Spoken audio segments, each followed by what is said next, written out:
बिस्मिल्लाहिर्रहमानिर्रहीम, अस्सलाम वालेकुम। कैपिटल टॉक में खुश आमदेद। आज का दिन भी पाकिस्तान तहरीक इंसाफ पे काफ़ी भारी रहा। आज भी कुछ रहनुमा तहरीक इंसाफ छोड़ गए, जिसमें कि तहरीक इंसाफ के मरकज़ी तर्जुमान फवाद चौधरी साहब भी शामिल हैं। तो ये जो मुसलसल तहरीक इंसाफ के रहनुमाओं की तरफ से ऐलानात किए जा रहे हैं कि जी हम पार्टी छोड़ रहे हैं, कोई कह रहा हम सियासत छोड़ रहे हैं, इसका मतलब क्या है? क्या इन लोगों को यकीन हो गया है कि अब इमरान खान का कोई मुस्तकबिल नहीं है, या शायद तहरीक इंसाफ जो है उस पर पाबंदी लगने वाली है? ये बड़े बड़े रहनुमा पार्टी क्यों छोड़ रहे हैं, और आने वाले वक्त में अगर तहरीक इंसाफ के ख़िलाफ़ कोई कार्रवाई होती है तो अदालतों से उनको रिलीफ मिलेगी या नहीं मिलेगी? इस पर गुफ्तगू करेंगे।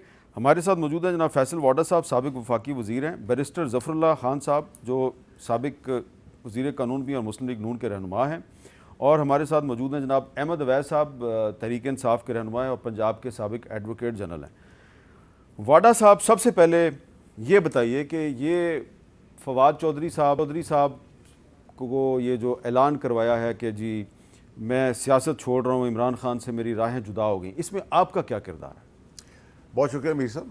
देखिए मीर साहब, मैंने हमेशा कहा है कि एक तो मैं और फवाद जैसे लोग जो हैं वो पुराने इमरान खान साहब और पुराने पाकिस्तान और पुराने इमरान खान साहब के फ़लसफ़े और आइडियालॉजी के साथ आज भी खड़े हैं। नए पाकिस्तान में आज के इमरान खान साहब अब कोई और है, हमारा उससे तो कोई वास्ता नहीं है। और हम तो प्रिंसिपल पे मैं 8 महीने पहले मुझे निकाला गया था, जो बातें मैंने की थी वो सब साबित हो गई। फवाद है, ऐसे बहुत सारे दोस्त हैं जो मेरे दोस्त हैं, उनका मैं दोस्ती निभाऊंगा आखिरी वक्त तक। तो आज जो फवाद चौधरी साहब जो है उन्होंने जो इमरान खान का साथ छोड़ा है, तो इसमें आपने उनको हेल्प आउट किया है? मैं तो मीर साहब इतनी बात का पाबंद हूँ कि वो मेरा दोस्त है, मैं अपनी दोस्ती निभाऊंगा। आपकी मुलाकात तो हुई ना आज उसके साथ? सर मेरी मुलाकातें तो आपके साथ भी हो रही है। अच्छा, तो तहरीक इंसाफ पे पाबंदी लग सकती है? मीर साहब, ये मैंने प्रेस कॉन्फ्रेंस में पहले ही अंदिया दिया था कि हम उस तरफ जा रहे हैं, और चमक जो यहाँ हैं गवर्नमेंट के कैंप्स में कि इसको बैन लगा दिया जाए, क्योंकि बैन हल नहीं है इसका। लेकिन पीटीआई ने वो कोई काम और चीज़ छोड़ी नहीं जिस पर बैन लागू ना हो। कर तो वो सारा गए हैं, लेकिन मैं अभी भी समझता हूँ कि बैन करना जो है वो सही काम इकदाम नहीं होगा।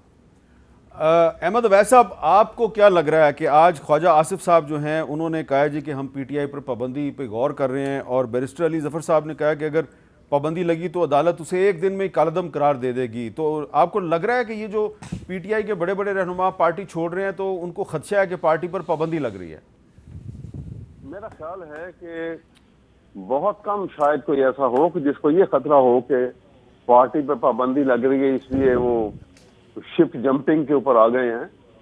बात यह है कि जो बदसलूकी और जिस किस्म का सलूक इस वक्त जेलों के अंदर और जो आम ट्विस्टिंग की जा रही है पॉलिटिकल लीडर्स की और वर्कर्स की, और उनको मजबूर किया जा रहा है कि तुम ये स्टेटमेंट दो, और उसमें कोई इंसानियत सोच जो सलूक है उसमें कोई चीज भी रवा नहीं रखी गई, कोई अखलाकी और कोई मॉरली अगर कहा जाए तो ये एक ऐसी सूरत हाल है। मैं इसको अगर आप जरा मुझे अगर इजाजत दें तो आप देखें कि ये वो सूरत क्रिएट की जा रही है, शायद करने वाले जो हैं उन्होंने हिस्ट्री नहीं पढ़ी। 1971 के अंदर जिस वक्त वहां पे इस मुजीबुर रहमान की मेजॉरिटी पार्टी को इन्होंने तोड़ दिया और उसको कहा कि रिफ्यूज कर दिया हुकूमत देने से, और फौज ने वहां जाके मिलिट्री एक्शन किया था। आपको याद होगा ये 25 मार्च का वाकया है 1971 का, और उसके बाद इतना टेरर हुआ था पूरे मुल्क के अंदर, वहां पूरे सूबे के अंदर, कि जहां से पाकिस्तानी फौज की एक जीप गुजर जाती थी तो लेकिन अहमद अवैस साहब, ये इस वक्त लाहौर में या इस्लामाबाद में वो तो नहीं हो रहा जो ढाका में हो रहा था 1971 में? मैं बात कर रहा हूं कि देखिए ये सख्ती के साथ टेरर क्रिएट करके आप दिल नहीं बदल सकते हैं। अच्छा, आप वक्ती तौर के ऊपर सुकून पैदा कर सकते हैं। ठीक और है। दूसरी बात यह है कि ये मैं एक बात कहना चाहूंगा कि पाकिस्तान के अवाम जो हैं वो अपनी आर्म फोर्सेस से बहुत इंतहाई लगाव और प्यार रखते हैं, और इस वजह से ये एक इंजीनियर किया गया प्लान कि फौज और अवाम को लड़ा दो और पीडीएम बैठ के तमाशा देखे दूर से। अच्छा। ये खतरनाक सूरत हाल है। मैंने तो रिट भी किया हाई कोर्ट के अंदर, सुबह लगी हुई है वो, चलें जिसमें ठीक है। मैंने कहा है कि एक डिस्ट्रिक्ट इंक्वायरी की जाए इस इशू के ऊपर। अच्छा, इस पे ये आप तो मुल्क से बहुत बड़ी पूरे मुल्क दुश्मनी की बात है ये। अच्छा ज़फ़रुल्लाह साहब, आप इस पे क्या कहेंगे कि ये अहमद अवैस साहब का एक ख्याल है कि ये एक साजिश है, फ़ौज और अवाम को लड़ाने की कोशिश की जा रही है, और PDM यानी कि उसमें आपकी जमात बड़ी अहम है PDM में, तो आप उसका हिस्सा हैं उस साजिश का? थैंक यू मीर साहब। गालबन 2012 में आपके प्रोग्राम में मैंने ये कहा था कि खान साहब में फाशिस्ट टेंडेंसीज़ है। मैं आज भी ये कहता हूँ, अगर तो वो पॉलिटिकल पार्टी के लीडर होते, हम सब से मिल के चलते, जो कुछ हमने सफ़र किया वो हम सफ़र न करते, उनका भी अंजाम ना होता। जैसे लोग आए थे वैसे ही जा रहे हैं। हमने जब स्टूडेंट पॉलिटिक्स ज्वाइन की ना, हम जज्बाती थे, शेर पढ़ा करते थे, वो यहीं से लौट जाएं जिन्हें ज़िंदगी हो प्यारी। सियासत में तो मुश्किलात आती रहती है, मुझे समझ नहीं आती। जो कल तक ट्रस्टी बने हुए थे, ची गुएरा बने हुए थे, माओ लैंडन बने हुए थे, भाई इतना जल्दी लेकिन ट्रॉट्स्की की और एक लेनिन, जाम की कीमत भी ना निकला ईमा अपना। ट्रॉट्स्की की और लेनिन की भी तो आपस में लड़ाई हो गई थी, वो हो गई। स्टॉलन की, और स्टॉलन ने उसको मरवा दिया था। मरवा दिया मेक्सिको में, हाँ। That's fine. लेकिन यार को 4 दिन तो सहते। बात ये है कि खान साहब ने इस सिस्टम में एक फ्रीक हैं। 50 साल बाद मौरख लिखेगा कि इमरान खान आया था और ये तबाही कर गया। बात ये है कि नहीं, लेकिन ये जिस तरीके समझना से चाहिए। जिस तरीके से ये अहमद अवैस साहब कह रहे हैं, जिस तरीके से प्रेशराइज करके लोगों से वफादारियां तब्दील करवाई जा रही हैं, तो ये क्या मुनासिब है? देखिए, मुझे नहीं मालूम, प्रेशर तो होना नहीं चाहिए, लेकिन मैं अगली बात कर रहा हूँ। हमारे ऊपर नहीं था प्रेशर। मैं शायद खाकान का वकील हूँ, नवाज शरीफ का, मुझे मालूम है मरियम के साथ क्या किया है। सबके उस तरफ नहीं जाते, या 2-4 दिन ठहर जाते। ये कागजी इनकलाबी थे, चले गए। बात बड़ी सिंपल सी है। अगर तो इन्होंने पॉलिटिकल पार्टी के तौर पे एक्ट किया होता, या अभी भी करते, तो फाइन। अगर इन्होंने इनकलाब लाने की कोशिश की है 9 मई को, और जिसके लिए खान साहब ने एक फ्रेंजी क्रिएट की थी इनकलाब की, इनकलाब पर नाकाम होता है, बंदा बर्दाश्त करता है, रोना काय का होता है भाई। अच्छा, अब इस पे ये बताएं फैसल वाडा साहब के ये जो इतलात आ रही हैं जी कि जियो फेंसिंग की गई है, वीडियोज़ की बुनियाद पे एविडेंस कलेक्ट की गई है, और बताया जा रहा है जी कि 9 मई के दिन जो है जो वाक़यात हुए, तो उसमें जियो फेंसिंग में पता चला कि 154 फ़ोन नंबर्स के साथ रब्ता था ज़मान पार्क का, और उसमें जो सबसे ज़्यादा जो हंगामा करने वाले लोग जो कि कोर कमांडर हाउस में गए, तो उनके साथ यास्मीन राशिद, हमाद अज़हर, महमूद रशीद, एजाज़ चौधरी, मियाँ असलम इकबाल और मुराद रास का इन सब लोगों से रब्ता था। मुझे ये बताएं कि ये जो जियो फेंसिंग और वीडियोज़ की बुनियाद पे जो इन्फॉर्मेशन और एविडेंस आएगी, इसकी बुनियाद पे सिर्फ फ़ौजी अदालतों में मुकदमे चलेंगे? मीर साहब देखिए, मेरे ख्याल से वीडियो एविडेंस जो है, जिसमें शक्लें हैं जो इस घटिया काम में इन्वॉल्व हैं, मेरे ख्याल से काफ़ी जियो फेंसिंग या राब्ते रुबते, वो तो जिसको जूते पड़ेंगे, जिसकी अपनी गर्दन आएगी, वो बताएगा मुझे किसने फ़ोन पे बताया है। और जो लोग 8 को मेरे घर थे, उनको भी ये कॉल्स आ रही थी कि उन्होंने ISI के हेडक्वार्टर जाना है 8 मई को। 8 मई को। तो जब वो मैंने उनसे कहा अगर तुम लोगों ने अच्छा, काम किया तो मैं ये पकड़वा आपने दूंगा। वैसे हमें पिछले भी एक प्रोग्राम में बताया था कि आपने अपने घर में PTI के कुछ रहनुमाओं को पनाह दी हुई थी। सर मेरे तो मेहमान थे, आप पनाह का वर्ड देते। तो उनको कॉलें आ रही थी कि आपने ISI हेडक्वार्टर की तरफ जाना है। तो मैंने उनसे कहा मैं पकड़वा दूंगा भाई, मेरे पास कोई चॉइस नहीं है। तो मुझ पर अगर दोस्ती की वफ़ा रखी है तो मैं निभाऊंगा पूरी वफ़ा, और मैंने निभाई, और वो आज भी सेफ़ एंड साउंड हैं जहाँ भी हैं। लेकिन मेरे घर से खैर खैरियत से गए, अभी तक खैर खैरियत से। अच्छा, तो ये बताएं कि ये इमरान खान साहब को आप बड़ी अच्छी तरह जानते हैं, तो इमरान खान साहब तो अगर आपके ख्याल में कि 9 मई को उन्होंने ये सारे वाक़यात किए, GHQ पे भी हमला करवा दिया और ISI हेडक्वार्टर में भी हमला करवाना चाह रहे थे, वो अकेले तो ये काम नहीं कर सकते। इमरान खान साहब तो अंदर थे ना। ये तो जो नीचे की लीडरशिप है, जो सारे चैम्पियन और वफादार और फन्ने खान थे, वो तो अब आप देख रहे हैं सांप और कीड़े और गटर कीड़े कैसे कैसे ऊपर लोग क्या आ रहे हैं। ठीक है, लेकिन फवाद चौधरी तो फवाद चौधरी तो नहीं है, मैं फवाद चौधरी को लेकिन आपने एक ट्वीट किया कि एक लंबा पतला सांप जो है वो भी अनकरीब वफादारी बदलेगा। ये लंबा पतला सांप कौन है? जहरीला, घटिया, नाअहल, निकम्मा, पूरा पढ़ा करें सर, मुझे अपना ट्वीट याद रहता है। ठीक है, आप जो वजीर आजम की ख्वाहिश रखता है, जो वजीर आजम की तरह डस रहा था, जो खास के साथ था, आज एक खास का तो खासा काम मैंने कर दिया है फैज़ हमीद का। अभी तो सिर्फ मैं आया हूँ करप्शन तक, अभी जो उसके जराइम है उसकी तो बात मैंने अभी लेकिन ये पहले जो लंबा पतला सांप है जिसके बारे में आप कुछ गैर पार्लिमानी, जहरीला सांप, ये अभी अडयाला जेल से जो रहा हुआ है सर ये तो अब मुझे नहीं पता आप इसको किस कैटेगरी में डालेंगे, अभी आप देखते चले जाएं। अच्छा, जिनकी बातों में इमरान खान साहब आए और जो प्रिंसिपली मैंने स्टैंड लिया, मुझे निकाला गया और 8 महीने मैंने बातें सुनी, आज कौम देख ले कि ये सारे जो वो थे रेवोल्यूशन लाने वाले चौधरी थे, फन्ने खान थे सारे, वो आज फड़ करके उसके जिस तरीके से पीटीआई के लोग जो हैं उनको वफादारी तब्दील करवाई जा रही है, एक सब इस पे ऑब्जेक्शन। बताएं।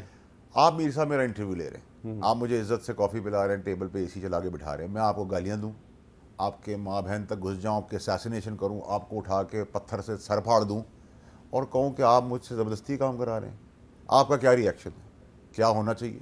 तो ये बात बड़ी गलत है कि किसी को अब इस टाइम एंड लाइन के अंदर कोई थप्पड़ मार के और गोली मार के नहीं होता। फवाद चौधरी ने किसी प्रेशर में ये काम नहीं किसी ने भी किसी को प्रेशर में नहीं किया, सब ने प्रेशर का ढक्कन निकाला है, स्टीम की तरह बाहर आ गए और ढक्कन के अंदर जो 2-4 हड्डियां। अच्छा, शाहमुल कुरैशी साहब को कल इसी टाइम पे रहा किया गया अडयाला जेल से, उनको गिरफ्तार कर लिया।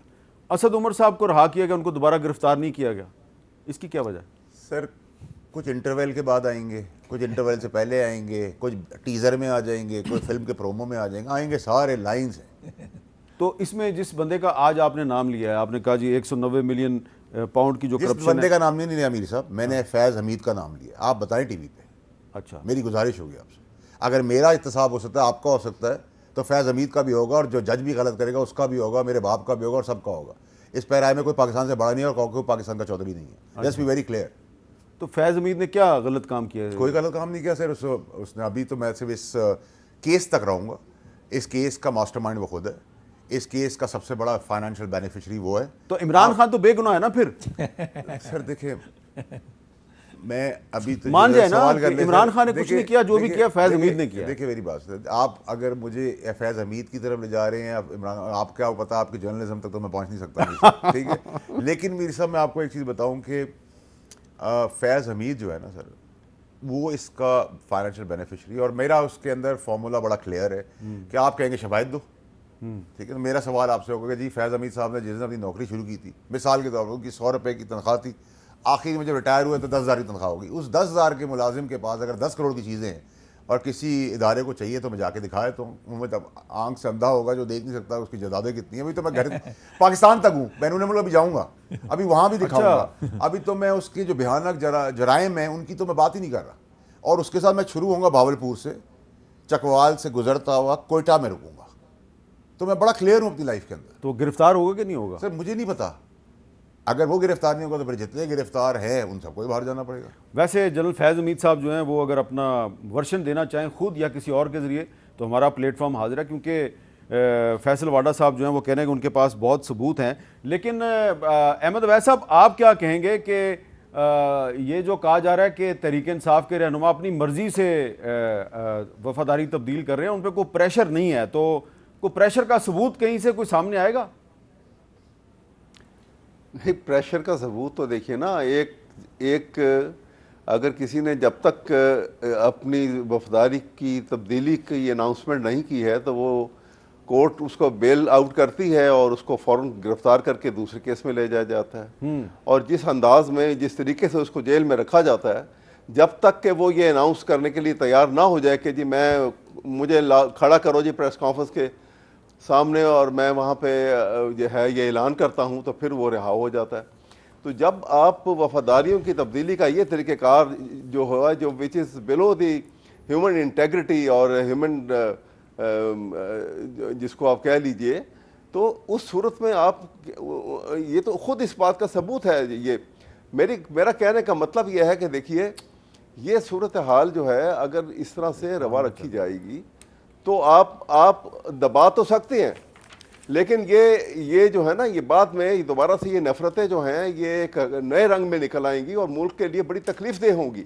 दूसरी बात यह है कि जो 9 मई का जो वाक़या दिया जाता है, 9 मई का जो ब्लैक डे कहा जा रहा है, तो आप खुद सोचिए कि उससे बहुत बड़ा वाक़या तो उस दिन हुआ था जिस दिन पाकिस्तान के आइन की तस्लील हुई थी और पाकिस्तान के सुप्रीम कोर्ट के जजेस और चीफ जस्टिस की तस्लील की गई थी।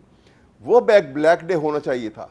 महज़ब कौम अगर हो और महज़ब तरीके से बिहेव किया जाए, अगर हमारी एडमिनिस्ट्रेशन को इस बात का ख्याल हो तो, लेकिन वो नहीं किया गया। ठीक है। लेकिन ये दबाव जो है ये एक टाइमली फेज़ है। मैं ये समझता हूँ कि जैसे उसने कहा था ना, अहमद फराज ने कहा था कि कि उसने कहा था कि ये जब रात किसी खुर्शीद को शहीद करे तो सुबह एक नया सूरज तराश लाती है। अच्छा, ये ह्यूमन जो साइकोलॉजी है और उसके बाद जो यूनिवर्सल फिनोमेना है, इसको आप तब्दील नहीं कर सकते आप प्रेशराइज से किसी अच्छा। को। बल्कि अफसोस की बात यह है कि आज जो है कोई भी एक्टिविस्ट जो है ह्यूमन राइट्स के, कोई नहीं बोल रहा, सब खामोश है। नहीं, ये मैं लेकिन से आपसे इत्तेफाक नहीं तकलीफ- करता। Human rights commission of Pakistan भी बोल रहा है, सहाफ़ियों की तंजीमें भी बोल रही हैं, आज भी इस पे सब बोल रहे हैं, अरशद शरीफ के लिए भी लोग बोल रहे हैं, लेकिन तहरीक इंसाफ वाले समझते हैं कि जो अगर उनके लिए नहीं बोल रहा तो किसी के लिए नहीं बोल रहा। लेकिन आपका एक पॉइंट है, वो है आपसे इत्तेफाक भी किया जा सकता है, इख्तलाफ भी किया जा सकता है। लेकिन आपने फराज साहब का एक हवाला दिया है, खुर्शीद आपने बताया, तो फवाद चौधरी साहब जो हैं उनके बारे में मैं सिर्फ नाजरीन को ये कुछ हकायक बताना चाहता हूँ कि 2002 में वो सियासत में जब आए थे तो उनका ताल्लुक मुस्लिम लीग काफ से था। 2008 में वो परवेज़ मुशर्रफ की आल पाकिस्तान मुस्लिम लीग में शामिल हो गए और परवेज़ मुशर्रफ के मरकज़ी तर्जुमान बन गए। 2012 में वो पीपल्स पार्टी में आ गए और यूसुफ रज़ा गिलानी की कैबिनेट का हिस्सा बन गए। 2016 में वो फिर दोबारा मुस्लिम लीग काफ में चले गए और फिर इसी साल 2016 में वो फिर PTI में आ गए। तो मेरा ख्याल है 5 दफ़ा उन्होंने पिछले 20 साल में 5 दफ़ा पार्टी बदली है। तो छठे भी क्या प्रॉब्लम है? तो छठी मैंने दफा उनकी बदलने बात में नहीं क्या की प्रॉब्लम वैसे। तो आप उनको लेंगे अपनी पार्टी मैंने में? उनके मतलब नहीं कहा मैंने। देखिए, Sorry। मैं तो मैंने ज़ाती उन- तौर पर कभी उनके- इसके हक में नहीं रहा, लेकिन बात यह है कि खान साहब की जो पार्टी थी ना, इसमें लोग लाए गए। मैं आपके सामने बताने पे तैयार हूँ, मेरे भाई गौर से सुन लें कि मेरे और मेरे बच्चों के ऊपर जो जुल्म किया गया है कि मैं पार्टी PTI में जाऊँ। आपको कहा गया PTI में जाओ, मेरा कोई दोस्त ऐसा नहीं है जिसको मेरे घर ना भेजा गया हो। किसने ये किया? जो पीपल पार्टी PTI में बंदे भेज रहे थे, और सो मच सो मैं अगली दफ़ा वो ले आऊँगा, ईमेलें भी दिखाऊँगा। मुझे दुख होता है जो मेरे बच्चों और मेरी बच्चियों के साथ भी इन्होंने जो गंदे मैसेज जो कुछ किया। यार देखें, बात ये है, ऐसे ही लोग आए थे इधर, ऐसे ही जा रहे हैं। अब शाह महमूद साहब मेरे दोस्त हैं, बुजुर्ग हैं, मुझे उन्होंने कहा कि PTI में आओ। मैंने कहा आपने गलत काम किया, आपको पीपल पार्टी नहीं छोड़नी चाहिए थी। वो हमारे साथ शुरू हुए थे, उसके बाद कितनी पार्टियां बदल गई उनकी। ये उस तरह के लोग हैं, ये कागजी शेर थे। इनकी ख्वाहिश थी कि हम जो है ना लैनन और माओ बन जाएंगे। बाबा, लैनन और माओ जो होता है ना, उसके बारे में एक असूल है फैज़ी का, कसे के कुछ तनशुद अज़ कबीला है मानेस, जो हम कत्ल नहीं हुआ हमारे कबीले का नहीं है। यार हमारे ऊपर थोड़े दबाव डाले गए हैं, शायद खकान से कौन कौन क्या दबाव नहीं डालता रहा। मेरा क्लाइंट है ना, हमें बेल मिलती थी उस वक्त, 84 दिन का मेरा रिमांड था, 8.5 माह मेरी बेल हुई, डेथ चक्की में रखा गया। 2 महीने बाद मुझे वकील को मिलने की इजाज़त दी गई। मैं ज़्यादा था, कैमरे ऊपर लगे होते जब हमारी बातचीत होती थी। अब छोड़े ना इन बातों को। बात यह है, खान साहब एक तो आपने भी तो परवेज़ मुशर्रफ को बगावत के मुकदमे में कन्विक्ट करने के लिए पूरा केस बना दिया था ना? मैं बिल्कुल इसको खुश हूँ। मैंने तारीख़ में किरदार अदा किया है और मैं आज भी समझता हूँ इन्होंने जो नाम लिया है ना, मैं कहता हूँ साकिब निसार का भी ट्रायल होना चाहिए, जिसने खोसा साहब का भी ट्रायल होना चाहिए, और वो जो भुट्टो साहब को फांसी देने वाले थे उनकी तो कब्रों का ट्रायल होना चाहिए। इन्होंने मुल्क के साथ खिलवाड़ किया हुआ है। अवाम को ये मानते कुछ नहीं है, जिसको चाहे उठा के फांसी दो, चाहे उसके बाद निकाल दो। ये तमाशे ख़त्म होने चाहिए। ठीक है। खान साहब इस तमाशे का हिस्सा बना है और तारीख इसको तमाशा बनाएगी। अच्छा, अब इस तमाशे में फैसल वाडा साहब ये बताएं कि कुछ लोग जो हैं वो जिनके नाम आप लेते थे कि ये फैज़ हमीद ने अगर 190 मिलियन पाउंड की करप्शन की है तो वो लोग भी उसमें शामिल थे। तो उसमें कुछ लोगों के आप नाम लेते थे, वो तो पाकिस्तान से निकल गए, मसलन जुल्फी बुखारी। सर शहजाद अकबर। देखिए, मैंने तो आज जो नैब में राइटिंग में दिया है और मैंने उसको साइन किया है और उस पर कलम बंद जो किया है मैंने, उसमें ये भी बताया कि भगाने वालों को भी फैज़ साहब की हमायत हासिल थी। अच्छा, तो किसी को रॉकेट साइंस की जरूरत नहीं तो है। फैज़ हमीद साहब अभी भी इतने पावरफुल हैं कि उन्होंने जुल्फी बुखारी को अभी सर कुछ दिन पहले भगा तो दिया। बात नहीं कर रहे कि बाकियात तो फैज़ हमीद साहब की भावलपुर में भी है, सेनेट के अंदर भी है, दाएं बाएं भी हैं। सेनेट तो में भी हैं? बिल्कुल है। सेनेट का अभी अगले मरहले में बैरून मुल्क जब उनकी जदादों पे जाऊंगा तो सेनेट के नाम भी लूंगा, कॉन्ट्रैक्टर्स के नाम भी लूंगा, पहुंचाने वालों के नाम भी लूंगा। अभी तो मैं सिर्फ करप्शन तक हूँ, जो भयानक जराइम है उस तक आऊँगा। तो पाकिस्तान की खिदमत करनी है तो फिर करे तो ना। यहाँ कुछ तो ये भी आप बताएंगे कि जो साफियों के साथ होता रहा। बिल्कुल वो सब बताऊंगा सर, अरशद शरीफ से लेके आखिर तक जाऊंगा। अच्छा, मैं अरशद तो शरीफ जिम्मेदारी के केस से, का अरशद शरीफ के केस से उनका क्या ताल्लुक? सर देखिए, मैं तो बहुत जिम्मेदारी दिखा रहा हूँ क्योंकि ये मेरी ताकत है, मेरी कमज़ोरी नहीं है। और मैं ज़िम्मेदारी इसलिए दिखाना चाहता हूँ कि अगर मेरे कहने से पहले कानून अपना रास्ता कर लेता है और भावलपुर से चकवाल और कोयटा तक रुक जाती चीज़ें, तो पाकिस्तान की जगह रसाई ना हो। मैं पाकिस्तान की रेपुटेशन को बचाने की कोशिश कर रहा हूँ और ज़िम्मेदारी का, और मुझे इसलिए बहुत तकिया है अल्लाह के ऊपर, इस बात के ऊपर भी कि जस्टिस प्रिवेल करेगा। अरशद शरीफ के केस में भी आपको ख़ास सांप सब मत मिलेंगे। ऐसा नहीं है कि ये सब कुछ की टाइमिंग अगर आप ढूंढ लें और टाइमिंग को एक जगह पे बंद कर दें तो आपको जवाब मिल जाएगा कि सब कुछ किस लिए हो रहा था, कौन करा रहा था, क्या होना था, क्या हासिल होता था। क्या मेरे वालिद के लिए, जमहूरियत के लिए, पाकिस्तान के लिए इमरान खान साहब धरना लेके निकले थे? क्या ये गोलियां जो इमरान खान साहब पे चली वो पाकिस्तान की बका के लिए थी, पाकिस्तान की आवाम के लिए थी, इमरान खान के इक़्तिदार के लिए थी, वोट के लिए थी? नहीं, चीफ की जो तकर्री थी उसको रोकने के लिए थी। इसमें किसी को रॉकेट साइंस की जरूरत है? खुल के क्यों नहीं बात करते? मेरी और आपकी खुल की बात हो सकती है, हमारे कपड़े उतर सकते हैं सोशल मीडिया पे, तो ये क्या होली काउस है क्या? या पाकिस्तान से बड़े हैं? या कोई जज अगर ऐसा काम करेगा तो वो चौधरी है मुल्क का, उसके बारे में बात नहीं होगी क्या? उसका सवाल जवाब नहीं करेंगे, उसको कटहरे पे नहीं लाएंगे, उसको नहीं घसीटेंगे? अच्छा, एक इस पे मैं ज़रा आपको सदर पाकिस्तान जो कि सुप्रीम कमांडर भी हैं फौज पाकिस्तान के, उनका मौक़िफ़ भी ज़रा सुन लेना, वो क्या कहते हैं जनरल आसिम मुनीर साहब की तकर्री पे, वो क्या कहते हैं, सुने ज़रा। जनरल आसिम मुनीर साहब की जब अपॉइंटमेंट उनकी होनी थी तो वो जो नोटिफिकेशन था उससे पहले आप लाहौर जाके उनको मिले, तो क्या इमरान खान साहब ने उनकी मुखालफत की थी?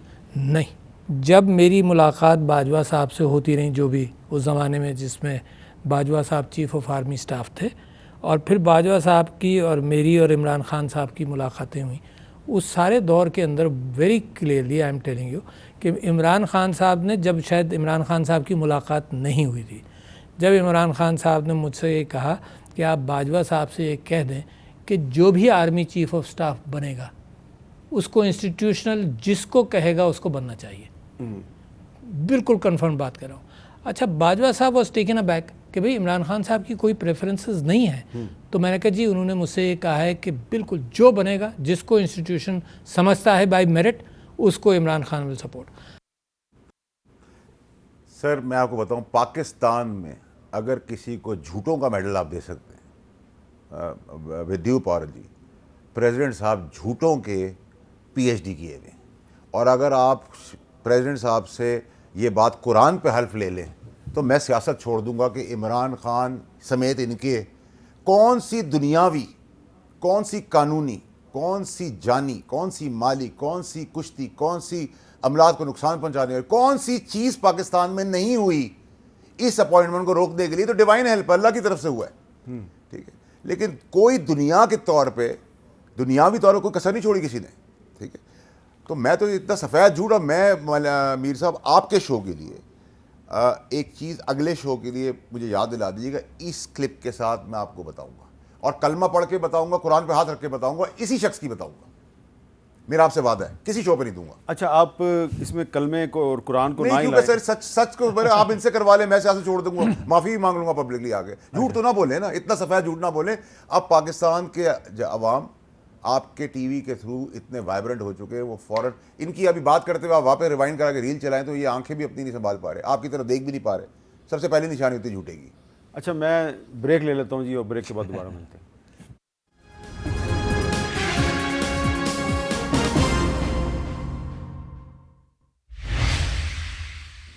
कैपिटल टॉक में खुश आमदीद। अहमद अवैस साहब, ये बताइए कि कल फ़याज़ुल हसन चौहान साहब ने जो एक लंबी चौड़ी प्रेस कॉन्फ्रेंस की उसमें उन्होंने एक पूरी चार्टशीट लगा दी कि जी इमरान खान साहब ने पहले 1 मई को हमें ट्रेनिंग दी कि किस तरह जाना है जी फ़ौजी इलाकों में, फिर 6 मई को दी, और फिर उन्होंने कहा जी कि 9 मई के जो वाक़यात हैं उसकी किसी ने मज़म्मत नहीं करनी। तो ये इस किस्म के जो लोग हैं, ये इनकी गवाही पे इमरान खान साहब को सज़ा मिल सकती है, या ये जियो फेंसिंग और वीडियोज़ पे बुनियाद बना के तो कोई इमरान खान साहब के ख़िलाफ़ केस बनाया जा सकता है, और उसकी आपके ख्याल में लीगल इम्पोर्टेंस कितनी है? देखिए, इस तरह नहीं। एक तो पहली बात है कि ऐसी स्टेटमेंट के ऊपर तो किसी को सज़ा नहीं दी जा सकती, ना ही जो वीडियो जो होती हैं इनको सेकेंडरी एविडेंस के तौर पे इस्तेमाल किया जाता है व्हेन ओरिजिनल एविडेंस मिसिंग हो, मौजूद ना हो। और ये फेयर ट्रायल का एक तरीक़ेकार है जिसमें राइट ऑफ क्रॉस एग्जामिनेशन होता है, ये बात है। लेकिन एक लिटमस टेस्ट जो है बड़ा ज़रूरी है मेरे ख्याल में। ये सारा वाक़यात जो है ना, इसका बड़ा आसान लिटमस टेस्ट वो ये है कि 9 मई का जो वाकया था, उस दिन पंजाब की पुलिस कहाँ थी। बस ये एक सबसे बड़ा लिटमस टेस्ट है, ये आपके सामने अगर आ जाएगा जिस दिन, सारी कड़ी खुल जाएगी कि पूरे पंजाब में पंजाब पुलिस कहाँ थी। हाँ, वो नज़र नहीं आई किसी जगह पे, कोई उसने रास्ता नहीं रोका, कहीं वहाँ कंटेनर नहीं लगाए गए, कहीं जाने से रोका नहीं गया। इसका मतलब है कि वो किसी ऐसे मिस्टीरियस काम में लगी हुई थी जो विजिबल नहीं था। ये एक सबसे बड़ा टेस्ट होगा। ये आपका बहुत अहम नुक्ता है ज़फ़रुल्लाह साहब, ये नुक्ता बहुत अहम है। आम लोग भी ये सवाल करते हैं कि पुलिस किधर थी जो उस दिन। देखिए बात ये है, टू बी ऑनेस्ट, एक तो किसी को इसकी उम्मीद नहीं थी कि 9 मई को ये इनकलाब लेने चल पड़ेंगे, एक वजह ये थी। दूसरी वजह, मॉडल टाउन के बाद जितने भी इनके एक्शन हुए हैं इनके, हमने as a policy matter police को डिसआर्म रखा है और दूर रखने की कोशिश की है। उस दिन शदीद ख़तरा था, होता क्या, फ़र्ज़ किया पुलिस होती, सामने आती, गुत्थम गुत्थ होती, ट्रिगर हैप्पी, एक गोली चल जाती, तो फिर क्या होता। फिर आप लोग सब कहते हुए पुलिस ने गोली चला दी है। बात ये, क्या ये बात सही नहीं है? हज़ारों वीडियो की रोशनी में कि लिबर्टी चौक पे इकट्ठे नहीं हुए, क्या इन्होंने कहानी को कमांडर हाउस जाते हैं? क्या वो हमारी जो MNA साहब हैं जो खड़े हो, देखो हमें ये नहीं कहना चाहिए। बड़ा खूबसूरत शेर पढ़ा, मैं भी सुना देता हूँ। कातिल के गवाह का दावा है ये, कातिल के गवाह का दावा है ये, मकतूल के कंधे पे सर था ही नहीं। मकतूल के कंधे पे सर था ही नहीं। अगर आप इन तमाम गवाहियों को देख के ये कहें कि खान साहब या उनके लोग इनकलाब लाने के लिए पिट्सबर्ग पे चढ़ नहीं रहे थे, तो बात देखें ना, तो फिर मेरा ख्याल है इनकलाब के दावे नहीं करने चाहिए। उनको रिस्पांसिबिलिटी लेनी चाहिए, ऐलान करना चाहिए कि इनकलाब ला रहे थे हम अपनी फ़ौज के ख़िलाफ़, शहीदों के मुजस्समे हम गिरा रहे थे, हम नाकाम हो गए हैं, और बर्दाश्त करें। फिर 27-28 साल। अच्छा, अब इसमें फैसल वाडा साहब, ये एक और कुछ ऑडियोज़ जो सामने आई हैं, नॉट वीडियोज़, ऑडियोज़, उसमें पता चल रहा है कि वो कमल शोज़ब साहिबा जो एक MNA थी और फ़रा साहिबा, सबरीना साहिबा आपस में बातचीत कर रही हैं कि जी हमें कहा गया कि जी आपने GHQ की तरफ जाना है। तो एक फ़िक्रा, ये डिस्क्वालिफिकेशन की पटिशन इसकी फ़ाइल हुई थी। मैं इसका वकील भी रहा। किसका? कमल शोज़ब की। अच्छा, अल्लाह के फजल से 3 साल लगी नहीं हाई कोर्ट में। अच्छा, हाँ जी। अच्छा, अब तो माशाल्लाह इनके खिलाफ नहीं लगी, तो मैं नहीं लगवा सका। ये जो ख़वातीन हैं, ये ख़वातीन आपके ख्याल में ये खुद ही कर रही थी या इनको किसी ने कहा था? मीर साहब, ख़वातीन का सवाल है, मैं वेल लेफ्ट करूँगा। चलें, मैं भी इसको वेल लेफ्ट कर देता हूँ। लेकिन ये अब आप नहीं समझते कि अभी चौधरी हुसैन अलाई साहब भी लंदन में प्रेस कॉन्फ्रेंस कर रहे हैं जी, PTI छोड़ के वो भी आ गए हैं जी, वापस काफ लीग में आ गए हैं। तो अब आपको क्या लग रहा है कि PTI से बहुत बड़े बड़े लोग छोड़ रहे हैं और बहुत से छोड़ने वाले हैं, तो इसका मतलब ये है कि फिर ये जो PDM की हुकूमत है उसके लिए कोई ख़तरा नहीं है, तो फिर अक्टूबर में इलेक्शन तो हो जाना चाहिए। मुझे लगता है हो जाएगा। हो जाएगा? याद है ना पहले आपने क्या कहा था? नहीं कहा था। तो इसका मतलब है PIA की फ़्लाइटें टाइम पे चलना शुरू हो गई हैं? नहीं, वो मैंने सुबाई के लिए कहा था। अच्छा, सुबाई के लिए मुझे याद रहता है बिल्कुल। अच्छा, तो इसमें काफ लीग में सब लोग जा रहे हैं। सर देखिए, मैं आपको बताऊँ, इमरान खान, पुराने इमरान खान और पुराने पाकिस्तान और पुराने इमरान खान साहब के फ़लसफ़े के हिसाब से कोई इधर उधर नहीं जाएगा। कोई इन पुरानी पार्टियों में से इनकी शक्लें हैं सर कि जाएं इनके पास। नहीं तो वो जो एक PDM के पास कोई जाने का मतलब है, जो है PDM के पास अगर आपने जाना है तो उससे बेहतर है कि और ख़ुदकुशी करके मौत को दावत दे दें। अच्छा, सियासत छोड़ दें जी। नहीं, ऐसा नहीं है, लोग जा रहे हैं। आज एक साउथ पंजाब के MNA मुझसे रब्ता किया, तो लोग जाना चाहते हैं। PTI के MNA जी, जो मतलब हमसे गए हुए। सर बाय एंड लार्ज आप 10 में से एक कह सकते हैं, 2 चले गए, मेजॉरिटी नहीं जाएगी। हर सिपाही वापस अपनी यूनिट में जाएगा। इसका मतलब ये है कि जो ये पॉसिबिलिटी है, आपकी बात ठीक है। हाँ, वापस जाएंगे। वाडा साहब, आपका ख्याल है कि अक्टूबर के इलेक्शन में जब आप हिस्सा लेंगे तो आप किसी नई पार्टी में का हिस्सा होंगे? आज़ाद भी हो सकते हैं। नहीं, हम तो देखें ना, पुराने फ़लसफ़े इमरान खान और पुरानी PTI से तो हमारा कभी दिल से और खून से निकलेगी PTI नहीं। इंशाल्लाह नज़रियाती पार्टी बनेगी, अच्छे भले लोग इसमें हम आज के नए पाकिस्तान और आज के इमरान खान साहब और आज के नए फ़लसफ़े के साथ। अच्छा, लेकिन इस वक्त तो PTI हो सकता है खान साहब मेरा ख्याल है पार्टी से निकाल दें। इस वक्त PTI के बारे में बोलने का हक सिर्फ अहमद अवैस साहब को है, नहीं, क्योंकि वो अभी तक PTI के साथ हैं। जी, अहमद अवैस साहब, आपको क्या लग रहा है कि अब इलेक्शन अक्टूबर में हो जाएगा और जब इलेक्शन होगा तो क्या इमरान खान साहब उस इलेक्शन में हिस्सा ले रहे होंगे या नहीं ले रहे होंगे? देखिए, इलेक्शन होगा तो इमरान खान हिस्सा ज़रूर लेंगे, लेकिन मेरा ख्याल है कि अभी उनके ऊपर अभी और बहुत कुछ करना बाकी है। वो कहते हैं ना कि अमां कैसी कि मौजे खूं अभी सर से नहीं गुजरी, गुजर जाए तो शायद बाजुए कातिल ठहर जाए। वाह। और उसने कहा था ना, जॉन मिल्टन ने पैराडाइज लॉस्ट में, कि what is the battle is lost, what is not lost is unconquerable will not to surrender. तो अच्छा। ये बात ये है कि ये सारी सूरत हाल ये है, बात ये है इतनी कि ये सिर्फ एक इंजीनियर इलेक्शन करवाने के लिए एक ज़रूर ये अब अनाउंसमेंट होगी जब इमरान खान के ऊपर ये तमाम जिस अंदाज में करके उनको सिंगल आउट किया गया है। लेकिन बहरहाल बात यह है कि मामलात बाज ऐसे होते हैं जो इंसान के दस्तरा से भी ऊपर होते हैं। और एक निज़ाम जो है वो अल्लाह ताला भी चलाता है उसको। लेट्स सी फ्यूचर में क्या होने वाला है। जी वाडा साहब, लेकिन बहरहाल अहमद उवैस साहब, इस वक्त की सूरत अहमद उवैस साहब का बहुत दिल से एहतराम करते हैं, बहुत दिल से इनकी इज्जत करते हैं, और ऐसे ही लोग पीटीआई में आए थे, ये रिफ्लेक्शन थी पीटीआई की। लेकिन मेरे बड़े भी हैं, मेरे बुजुर्ग भी हैं, मैं इनसे गुजारिश करूंगा कि आइंदा आने वाले दिनों में इनकी फ़लसफ़ी, इनकी शायरी और इनकी इंग्लिश कोट्स जो हैं वो सुनने और सुनाने के लिए बड़ी टाइम मिलेगा। और ऐसे लोग कहाँ थे पीटीआई के अंदर आखिरी नहीं, एडवोकेट जनरल थे पंजाब। नहीं, अभी की बात करूँ, अभी जब कोर इश्यूज के अंदर जब डिस्कशन नहीं, लेकिन मैं आपको अहमद उवैस साहब जैसे लोग अगर होते तो यहाँ तक पार्टी नहीं अहमद उवैस साहब जो हैं वो बिल्कुल टीवी पे यही कहते थे कि जो पाकिस्तान के कौमी सलामती के इदारे हैं उनके साथ मैं यही कह रहा हूँ ना, ऐसे लोग सामने कहाँ थे उस वक्त, बचा लेते ये पार्टी को, ये हमारे बड़े थे। मैं अर्ज करूं कि ये एक अच्छा कोट कर रहे हैं डॉक्टर फास्टस जो है ना मार्लो का, उसमें एक आदमी पावर की एम्बिशस में आकर शैतान से पैक्ट करता है और अपना सोल बेच देता है। इमरान खान डॉक्टर फास्टस है, इसने अगर कुछ असूल थे तो सारे रौंदे और जो शैतानी ताकतें थी पाकिस्तान की उनके साथ पैक्ट किया, आपने तमाम सी रौंदे। और उसके कौन सी शैतानी ताकतें हैं जिनके साथ पैक्ट किया? कुछ के नाम तो इन्होंने लिए हैं। देखिए मेरी राय बड़ी सख्त है, मैं ये अच्छा, वो समझता हूं शैतानी कि ताकतें इंडिविजुअल्स हैं, इदारे नहीं हैं। एंड अदलिया का chunk led by Saqib Nisar, Asif Khan Khosa, ये हैं शैतानी ताकतें। बिल्कुल, छुरी तो इन्होंने चलाई मुल्क के आइन पे।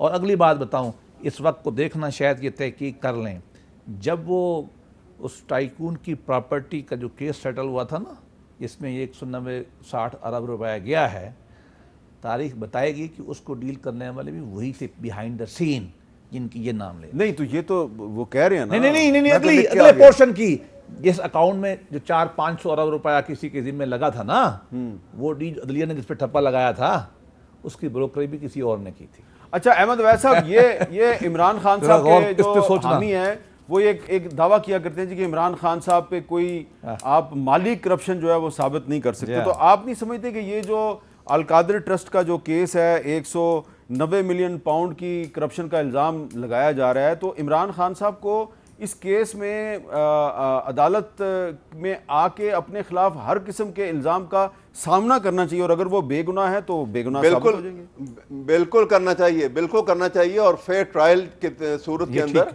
बिल्कुल करना चाहिए, कोई इसमें ऐसी बात नहीं है।